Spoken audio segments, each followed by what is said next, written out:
मित्रों, आप वैज्ञानिक प्रार्थना के द्वारा आप अपने भविष्य को आकार दे सकते हैं, बना सकते हैं, गढ़ सकते हैं। यह वैज्ञानिक प्रार्थना आपकी अवचेतन मन के एक ऐसा एनर्जी का स्वरूप हो जाता है जहां आपकी बुद्धिमत्ता से आपके द्वारा किए गए प्रार्थना को, आपके किए गए प्रार्थना के सही कर्म को वह निर्देशित करके आपके भविष्य की सारी सरंजाम जुटाते रहते हैं। यदि आप सोने से पहले आप सही प्रार्थना करें, अपने सही कर्मों के लिए प्रार्थना करें, तो वह आपके भविष्य को सुरक्षित भी रखती है और आपके आने वाले संकटों से वह सुरक्षा भी देती है। प्रारब्ध कर्म में हमारा जो कुछ भी घटित होते रहता है, उस प्रारब्ध कर्म भी एक अवचेतन मन का ही एनर्जिक स्वरूप है। जो हमने पिछले बार बो चुका है, अब वह फलित हो रहा है। यदि हम उस पर उद्दलित हो जाते हैं, अशांत हो जाते हैं, कुछ का कुछ कर लेते हैं, हमारी वह पहले हम मन के तल में जीते हैं, हमारा अवचेतन मन पहले उस तल में हम जीवन जी लेते हैं, बाद में वह हमारा शारीरिक रूप में या सांसारिक रूप में वह घटना घटित होती हुई दिखाई देती है।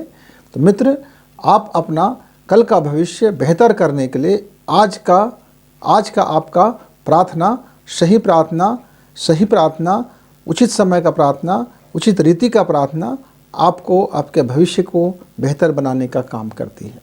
अब ये देखना है कि आपका जो जीवन का तल है वो शरीर के स्तर पर आप जीवन जीते हैं कि मन के स्तर पर जीवन जीते हैं कि मस्तिष्क के स्तर पर जीवन जीते हैं कि आप अध्यात्म के स्तर पर जीवन जीते हैं।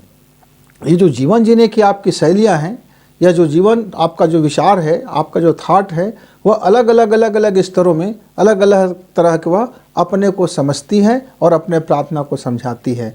तो पहले आप आकलन कर लीजिए, मूल्यांकन कर लीजिए कि आपका पूरा सोच विचार, जीवन का जो दृष्टिकोण है, जो जीवन जीने का फिलॉसफी है, जो जीवन जीने की पॉलिटिक्स है, जो जीवन जीने की आपकी फ़लसफ़ा है, वह उसका स्तर क्या है।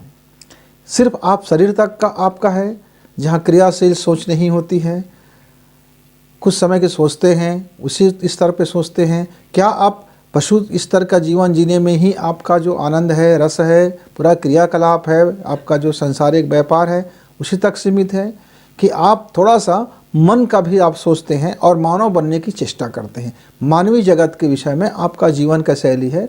यानी हम उसको यह कह सकते हैं, पहला जो पृथ्वी तत्व था वह हमारे शरीर का प्रबलता कहला जाती है। उसके बाद आपका जो आ जाता है दूसरा तत्व आ जाता है, आपका जल तत्व आ जाता है। यह जल जो होता है यह मन की गति को यह प्रभावित करता है, शीतलता को, गर्मी को, उत्ताप को। जिस तरह से जल का गुण होता है जम जाना, तरल रहना या वाष्प हो जाना, वैसे ही हमारे मन का भी गुण से हम क्या प्रभावित होकर के हमारा जीवन का जो दर्शन है, हमारा जो जीवन का बेस है, हमारा जो लाइफ का जो मूल आधार है, क्या उस पर हमारा जीवन पूरी तरह दारोमदार रखते हैं।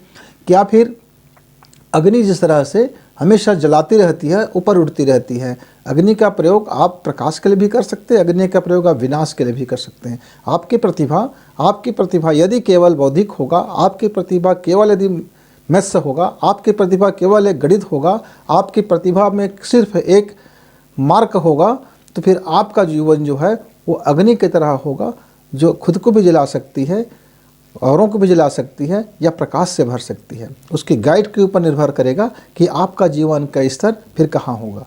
आपका जीवन का स्तर वायु की तरह भी हो सकता है। कभी आपने बहुत मंद गति से चला, आपकी सारी योजनाएं धीमी चली, और कभी आपकी सारी योजनाएं बहुत तेज़ी से चलने लगा, सबकी परवाह की और कभी किसी की परवाह नहीं की। आप जीवन जिए तो शानदार जिए या फिर तबाही लाते हुए जिए, अंधड़ बन गए, तूफान की तरह आपका अपना विचार आया चला गया, जीवन आए चले गए, कई तरह के आप उन चीज़ों पर आपका जीवन को जो तल है वो होता है।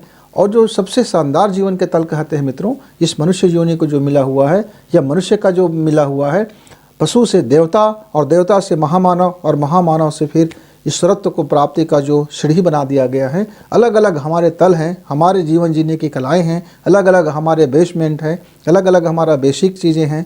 यदि अंतरिक्ष आपका बेसिक है तो आप अध्यात्म की आपका बेसिक होगा। तो इन सारे जो तत्व होते हैं, ये जो चारों तत्व को वह अपने अंदर में वह सही उपयोग करना सिखाता है, वह प्रारब्ध कर्मों को भी भोगता है और नए कर्मों को लिए भी अपने प्रार्थना के द्वारा वह अपना भविष्य और सुनहरे भविष्य के तैयार कर लेता है। मित्र, प्रार्थना हमारे जीवन को बदल कर रख देती है। बस ये है कि आपके प्रार्थना का बेस क्या है, आप किस तरह से अपने दृष्टिकोण से अपने प्रार्थना को करते हैं।